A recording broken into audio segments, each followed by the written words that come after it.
The Nike Mercurial soccer team. I walked the line tonight. I did a new thing. Usually we get questions. You've heard if you're listening in podcast world or you're out here. You know how that goes. Did you walk the line in the Johnny Cash sense, or you literally? That's what I'm saying. I did it figuratively and literally. I definitely walked the line between sobriety and drunkenness. And I also walked the actual physical line in the comic book shop, and met a lot of people. And my goal, just so you understand what I'm trying to do, I'm trying to connect with you guys. I started walking the line, and I used questions initially as an excuse because I wanted to talk to people, and I wanted to kind of Jon Stewart you, like he starts the Daily Show. If you tune into the Daily Show, the first thing that happens is he goes, I forgot my kazoo, and everyone cracks up because he shared some joke with them before the show. There's a bond between performer and audience. I want that. Do you feel that you achieved that tonight? No, I think that what happens is I put people off still, but I'm gonna keep. Well, I'm gonna keep doing it. I saw you. You're walking around with a vodka in your hand and a mayoral sash on. Yeah, so I was asking people like, "How's it going?" And people shrink away. You can feel them being repelled by what I have decided is my Asperger's, having diagnosed myself with an online quiz. Which is a big salute to everyone who professionally studies this stuff. I just decided from an online quiz I have Asperger's because it's fashionable. But I feel like I'm an off-putting. Was any? But just lightly applaud. I swear I won't even look. I won't look. Just lightly applaud if you were put off by me in line tonight. Oh, okay. Two people. All right, who was that? Who was it? You said Auntie. Oh, is that your friend? Jennifer, were you just comedically clapping, or were you really put off by me? I was surprised. You were surprised that I was out there like a. I'm usually here, but I looked to the left and you were there. I wasn't ready. It scared you, right? Because it's weird. Yeah. You read about me getting fired on a blog, and then I'm next to you like, oh, did you have a good time tonight? Oh. All right, well, that doesn't count. That's just you being fascinated by my majesty. You were saying that you were just on a trip to San Francisco, and you said everywhere you went that people were I did. recognizing Thank you for calling me out on that, Jeff. That wasn't a private conversation at all. Yes, in point of fact, I went to San Francisco. What do you mean private conversation? You put a Sharpie in your butt in the last show. They don't know that. It isn't broadcast yet. Spoilers. Yes. Okay. This is a very strange, fascinating, magical, and I know fleeting time from it. It's very, very odd. I'm not an actor or anything, an athlete or anything.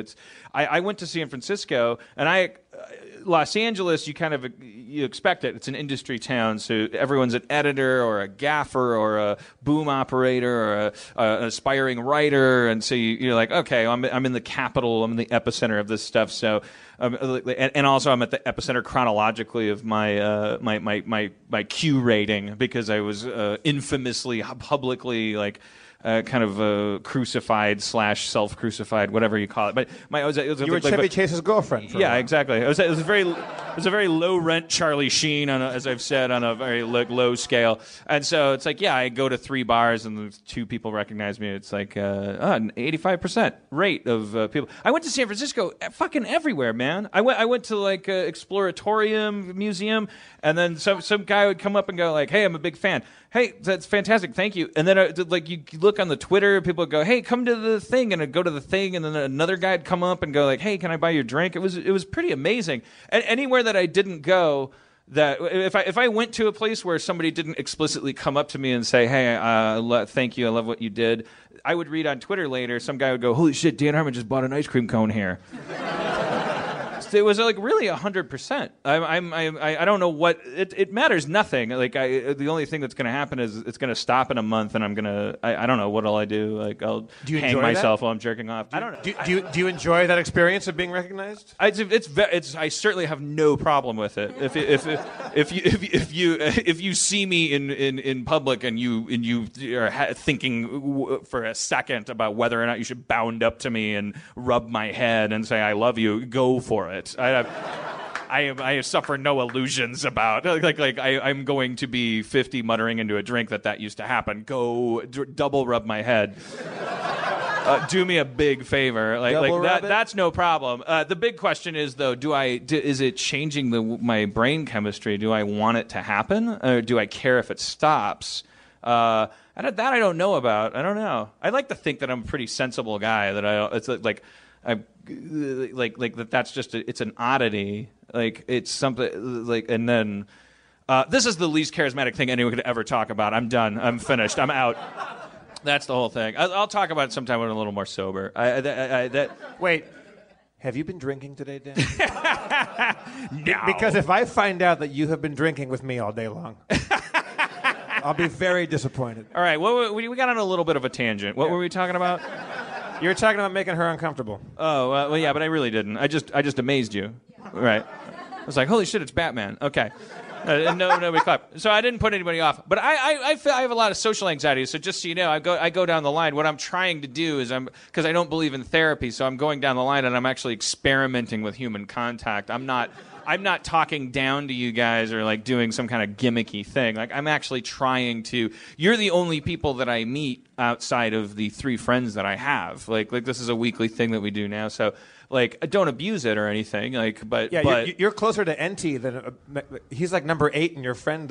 Yeah, NT. I know NT more than I know my uncles. Certainly, if NT was gonna get hit by a car and the only way to save him was to shove my uncle and